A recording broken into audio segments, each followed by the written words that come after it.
justice, direction les États-Unis, Kamala Harris ou Donald Trump, qui va remporter l'élection présidentielle mardi. Le suspense reste entier. Cette élection s'annonce comme l'une des plus serrées de l'histoire du pays. Si serrée que les Américains se préparent à une contestation des résultats par Donald Trump. L'ancien président évoque déjà des tricheries en Pennsylvanie. L'État pivot très convoité. Le candidat républicain qui n'a jamais reconnu sa défaite il y a 4 ans est toujours poursuivi par la justice pour avoir tenté d'inverser les résultats de la Géorgie où tous les yeux sont désormais rivés. Le reportage de notre envoyé spécial à Atlanta, Caroline Baudry.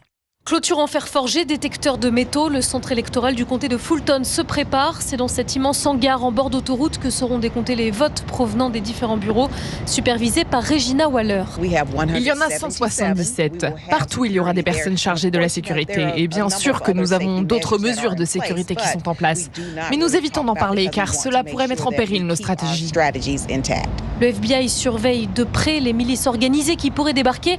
Alors la crainte se tourne vers des individus pro-Trump radicalisés, explique à la télévision locale le chef des opérations électorales en Géorgie. Est-ce que c'est juste un imbécile qui crie dans un bureau de vote ou un type avec une arme à feu dehors ? Donc nous avons un outil de messagerie en lien avec le directeur des élections du comté, de l'État et les forces de l'ordre locales pour que tout le monde soit au fait rapidement et avec le plus de contexte possible.